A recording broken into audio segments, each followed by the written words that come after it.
Perkenalkan, nama saya Cleodia Silaliza Friadi dari Prodi D1 Logistik Politeknik KPP Jakarta. Di sini saya akan mempresentasikan tentang manajemen logistik terintegrasi.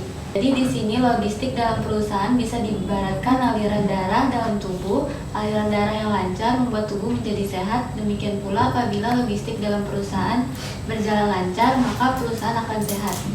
Manajemen logistik ini merupakan salah satu metode untuk mengatur aliran masuk bahan mentah secara tepat, pengelolaan dan pengiriman barang jadi sesuai dengan permintaan konsumen. Masuk di topik pembahasan di sini mengenai sistem terintegrasi yang dimulai dari persiapan bahan mentah, proses pengolahan bahan mentah menjadi barang jadi, dan proses pengiriman sampai barang jadi diterima konsumen. Jadi di sini yang pertama ada rantai pasok. Rantai pasok adalah sistem terintegrasi yang mengkoordinasi seluruh proses di organisasi atau perusahaan dalam mempersiapkan dan menyampaikan produk atau jasa kepada konsumen, mulai dari proses perencanaan, transportasi, distribusi, pergudangan, dan lain sebagainya hingga dikonsumsi oleh konsumen. Dari proses tersebut adanya penggadaan barang yang disebut dengan pembelian dan penggadaan. Keduanya memiliki tujuan yang sama, yaitu menyediakan barang-barang kebutuhan seperti bahan mentah, setengah jadi maupun barang inventory untuk mendukung kelancaran proses operasi di perusahaan tersebut. Setelah melakukan penggadaan barang, yaitu yang selanjutnya adalah perencanaan produksi.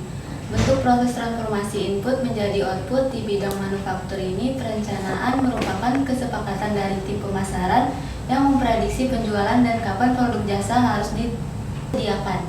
Di sini ada 3 rencana. Yang pertama, rencana jangka panjang. Proses transformasi diawali dengan perencanaan jangka panjang, apakah akan menguntungkan atau tidak di sini perusahaannya. Lalu menentukan investasi apa saja yang dibutuhkan oleh perusahaan. Dan yang kedua, rencana jangka menengah.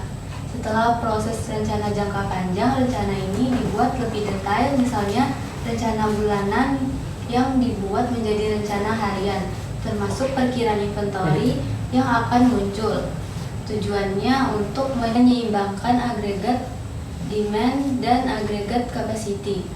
Dan yang ketiga, rencana jangka pendek. Rencana jangka pendek ini mempertimbangkan waktu kerja dan hasil yang dicapai. Masuk di kapasitas dan penjadwalan.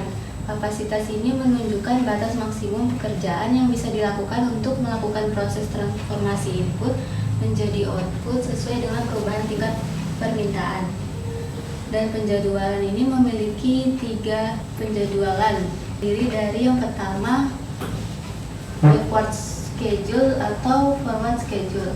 Yang kedua, penjadwalan proses transformasi. Dan yang ketiga, membagi pekerjaan ke dalam beberapa kelompok.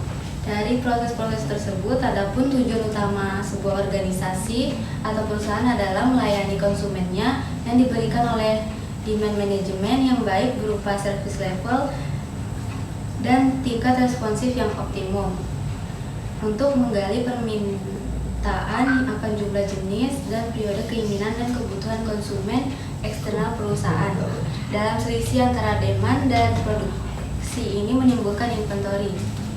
Yang dimaksud dengan inventory ini adalah sediaan yang merupakan semua jenis barang yang dimiliki perusahaan dan digunakan untuk mendukung proses bisnisnya. Inventory pada dasarnya muncul sebagai akibat dari selisih tingkat penjualan atau kebutuhan dengan tingkat pemakaian atau produksi. Inventory ini biasanya disimpan dalam bentuk fisik yang menyimpan sementara sebelum digunakan. Tempat penyimpanan ini biasanya disebut gudang.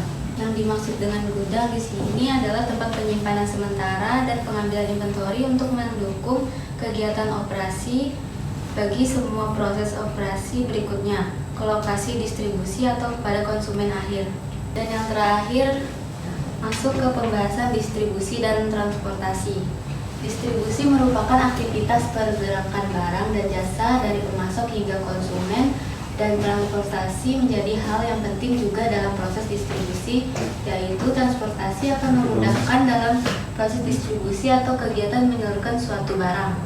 Nah, di sini ada beberapa moda transportasi yang biasa digunakan. Yang pertama, kapal laut, kereta, kendaraan, pesawat terbang, pipa, elektronik, dan intermoda. Jadi kesimpulan yang dapat diambil, manajemen logistik adalah proses perencanaan, pelaksanaan, dan pengendalian efisien dan efektif dari pergerakan dan penyimpanan barang layanan dan informasi terkait mulai dari titik asal hingga konsumen akhir yang bertujuan untuk mengurangi biaya operasional tanpa mengorbankan kualitas layanan.